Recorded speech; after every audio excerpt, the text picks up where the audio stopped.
इस कार्यक्रम के पुण्यार्चक हैं doctor Ravindra Kumar, Shrimati doctor Pramila Jain, doctor Parul, doctor Rishabh, engineer Palak, engineer Abhinav, engineer Saurabh Jain, Aarish Mishika Jain, Pant परिवार भोपाल मध्य प्रदेश। श्री सुभाष चंद्र, श्रीमती किरण जैन, श्री संतोष, श्रीमती आशा जैन, डॉक्टर स्मिथ, श्रीमती स्वाति जैन, ईरिया जैन, जखेरिया परिवार भोपाल मध्य प्रदेश।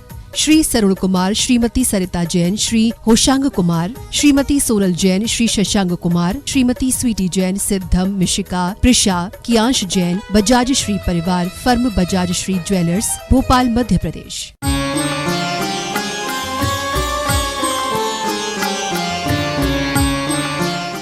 धर्म स्नेही भव्यात्माओं, आज का दिन शौच, शुचिता का, पवित्रता का दिन है। शुचेर भावः शौचम, इसको शौच धर्म कहा है। पवित्रता किसकी?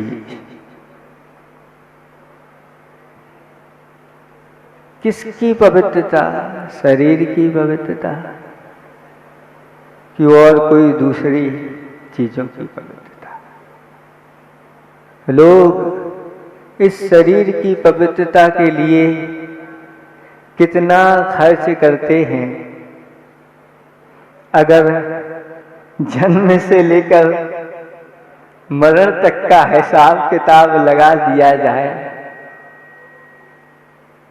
तो कितना होगा आप लगा सकते, जोड़ सकते। कई लोगों ने जोड़ के भी रखा है कि इतना इतना ऐसा होता है। एचएससी जी ने एक दोहा लिखा है, धो मन को धो सको, तन को धोना व्यर्थ, खो गुण में खो सको, धन में खोना व्यर्थ। आप लोगों को धोना है तो किसको धो? मन को धो। तन को धोना व्यर्थ, तन तो कब से धोते आ रहे हैं, पवित्र हो नहीं पाया। लेकिन वास्तव में जो मन को धोता है, मन में हमेशा हमेशा पवित्रता के भाव रखता है, मन में निर्लोभता के भाव रखता है, जो हमेशा हमेशा संतोष धारण करता है। संतोषी व्यक्ति अपने आप को धोता रहता है, निरंतर धोता रहता है। अंदर की मलिनता दिखाई नहीं देती, बाहर की मलिनता ही लोग देखते हैं कि शरीर में पसीना आदि आ गया है, इसको धो लो। कुछ लोगों की तो ऐसी धारणा होती है कि उन स्थानों पर अच्छे से डुबकी लगाओ और हम पवित्र हो जाए। किसको पवित्र करना है?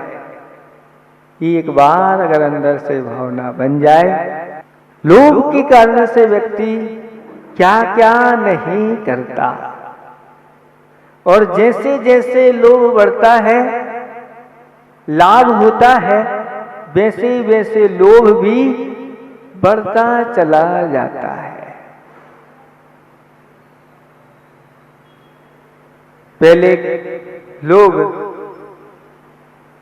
पुराने जमाने में अगर उनके पास 100 रुपए हो जाते थे तो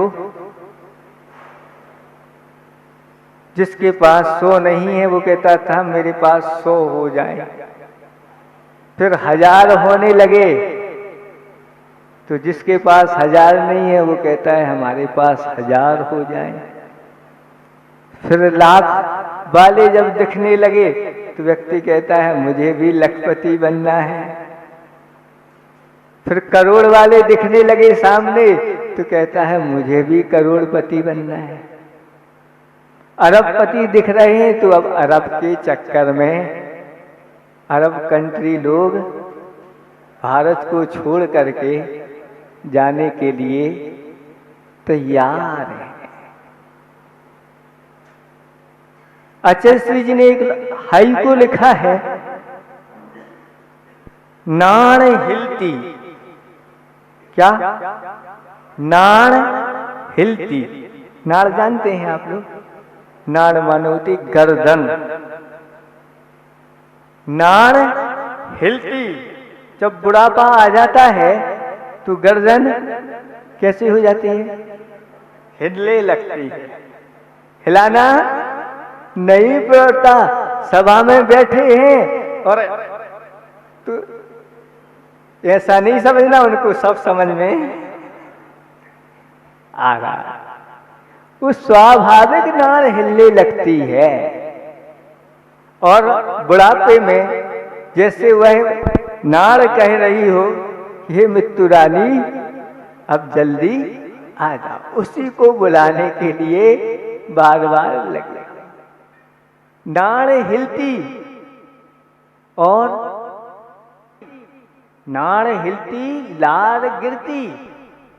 बुढ़ापा आता है, मुख में से दांत सब चले जाते हैं। पहले तो किला रहता है और फिर खाई बन जाती है। किले की क्या हो जाती है? खाई, दांत चले जाते हैं और गले में काई भी जम जाती है। खांसते रहते हैं, खकारते रहते हैं, ऐसी स्थिति बन जाती है। तो नाड़ हिलती, लार गिरती, किंतु तृष्णा युवती। तृष्णा कैसी रहती है? जवान रहती है, वो बूढ़ी नहीं होती। और तृष्णा अगर जवान रहेगी तो फिर दुख की परंपरा बढ़ती चली जाएगी। आचार्य भगवंत ने एक बहुत अच्छी कथा सुनाई थी कि एक सेठ जी के यहां 8 पुत्र थे। कितने? 8। सत भैया नहीं, हाँ। और 8 का विवाह हो गया तो क्या हो गया? 8 दूनी 16 कारण भावनाएं उस घर में आ गई। अब 16 कारण भावनाएं जैसे ही हुई तो फिर धीरे धीरे और भावनाएं सब चली गई। मैत्री, करुणा, प्रेम, वात्सल्य कहां चला गया? घर में जो पिताजी थे अकेले मात्र, अब पिताजी की कोई पूछ नहीं, किसी को अब पिताजी से कोई मतलब नहीं। बहुओं ने तो पूछना ही बंद कर दिया, लेकिन लड़के भी अब पिताजी आपके क्या हाल चाल हैं, अब कोई पूछ नहीं रहा है। अब कोई नहीं। पिताजी भी सोचते हैं इतने पूरा जीवन इन बेटों को बड़े करने में, इनको पैरों पर खड़े करने में पूरा जीवन व्यतीत कर दिया और सब कुछ इन्हीं के नाम कर दिया। लो अच्छे से खाओ पियो, धर्म ध्यान के साथ जीवन निकालो। लेकिन धर्म ध्यान क्या, खाने पीने में ही और पर को भूल गए, पिता के उपकार को भूल गए और ये दशा हो गई। चिंता में डूबे हुए हैं और घर से बाहर निकल करके एक दिन अपने जिगरी मित्र के पास पहुंच गए। मित्र ने पूछा, क्यों भाई, क्या ऐसे चिंता में डूबे हो, क्या बताएं, कुछ तो बताओ। अब घर की बात है, हाँ बताओ बताओ, कुछ समाधान हो सके तो। और सारी स्थिति मित्र के सामने रख दी। मित्र ने कहा, चिंता नहीं करो, अच्छा मूर्त है, उपाय मैं बता देता हूं। और उपाय बता दिया। और मित्र के ही घर से एक गाड़ी में एक बहुत बड़ी संदूक, कितनी बड़ी, बहुत बड़ी, बड़े बाबा सेवक के यहाँ जो रखी हुई है उससे भी बड़ी, और रख करके आ गए। और बेटों को आवाज दी। और उसमें ताला भी ऐसा सामान्य ताला नहीं लगा है, अलीगढ़ का, कोई खोल नहीं पाएगा ऐसा ताला लगा। और बेटों को बुलाया तो एक आध बेटा आ गया, लेकिन एक बेटा क्या करेगा, एक बेटे से नहीं उठेगी। सारे के सारे बेटे आ गए। ये क्या पिताजी, ये क्या? सब मित्र के यहाँ रखा हुआ। और 8 बेटों ने जब उठा करके उसको, इसमें तो बहुत कुछ है। हाँ हाँ बेटे, इसमें बहुत कुछ है, अभी तो हमारे कमरे में रख दो। बहुओं ने भी सबने देख लिया, बहुत माल है। और बस चालू हो गई। बड़ी बहू कहती है, पिताजी सुबह का नाश्ता तैयार है, लो आप ही नाश्ता करो। थोड़ी देर बाद फिर बड़ी के बाद मंजली आ गई, भोजन तैयार है। फिर दोपहर में ये दूध पी लीजिए, ये फल खा लीजिए। और सुबह से लेकर के शाम तक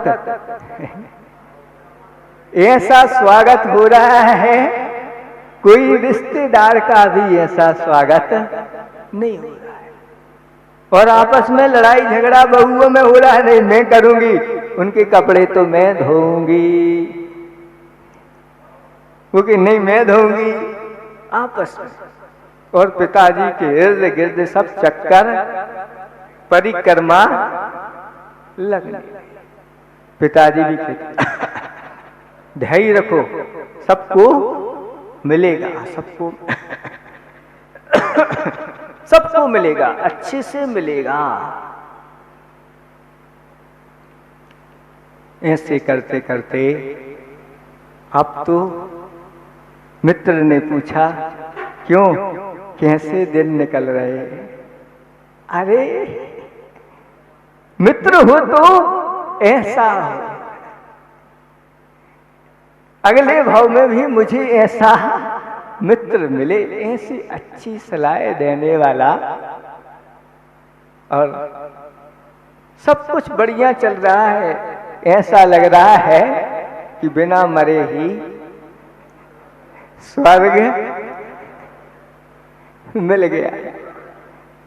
मैं तो विचार करता था कि मर के ही स्वर्ग मिलता है, लेकिन यहाँ तो बिल्कुल ऐसा चल रहा है। और एक दिन वो आ गया कि पिताजी चल बसे, लेकिन पिताजी की ओर दृष्टि कोई किसी की नहीं थी, उसी संदूक की ओर सबकी दृष्टि थी। जैसे ही तेरही हो गई और सब आपस में आकर के बैठ गए उसी कमरे में जिसमें संदूक रखी। उसी समय मित्र भी आ गए। अब खोला जाए, अभी तो ताला लगा हुआ है, चाबी तो कहीं दिख ही नहीं रही है। पिताजी लाए तो हैं, ताला लगा के लाए, चाबी नहीं है। तो उसको क्या किया, ताले को तोड़ दिया गया और जैसे ही उसको खोला तो उसमें अच्छे अचार आदि में कुछ लिपटे हुए चीजें रखी हुई थी और अच्छी वजनदार थी। और उसको अचार को खोल करके देखा तो उसमें सिला रखी हुई थी, पीली पीली थी।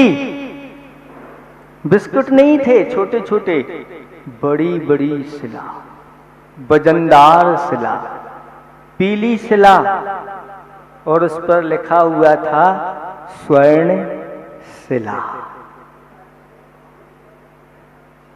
लेकिन वह शिला कौन सी स्वर्ण शिला थी? जब आप लोग शिलान्यास करते हो और बहुत सारी पीली शिलाएं, ये स्वर्ण शिला रखी जाएगी, जिसको लेना हो ले ले। तो उसमें से ऐसी ही स्वर्ण शिला निकली, रजत शिला निकली, सब देखते चले जा रहे हैं। उसमें से फिर चटनी बांटने का सिल, लुड़िया, पटा, बेला आदि आदि बहुत सारे चीजें सब निकली और सबके सब देखते रह गए और अपने कर्म ठोक लिए। अगर हिसाब किताब अगर पूरे का लगा जाए तो 50-100 रुपए का सामान निकला। सब में लोभ शिलाएं निकली। ये क्या है? कौन सी शिला है? लोभ शिला है। सब एक दूसरे का मुख देख रहे हैं, वहीं पर मित्र बैठे हुए हैं और सब कहते हैं कि भैया घर की बात अब घर ही में रह जाए जा तो अच्छी है।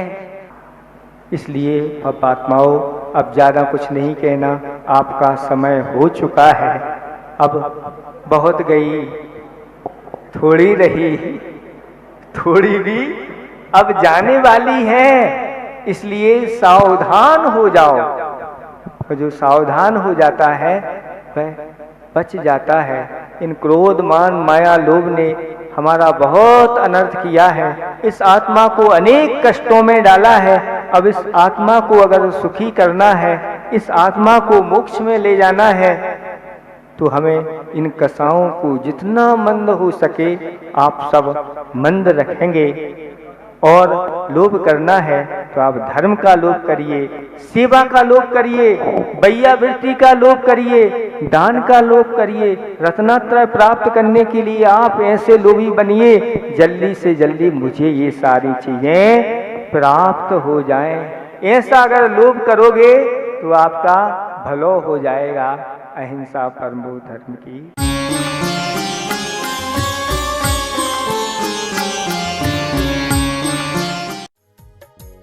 इस कार्यक्रम के पुण्यार्चक थे doctor Ravindra Kumar, Shrimati doctor Pramila Jain, doctor Parul, doctor Rishabh, engineer Palak, engineer Abhinav, engineer Saurabh Jain, Aarish Mishika Jain, Pant परिवार भोपाल मध्य प्रदेश। श्री सुभाष चंद्र, श्रीमती किरण जैन, श्री संतोष, श्रीमती आशा जैन, डॉक्टर स्मिथ, श्रीमती स्वाति जैन, ईरिया जैन, जखेरिया परिवार भोपाल मध्य प्रदेश।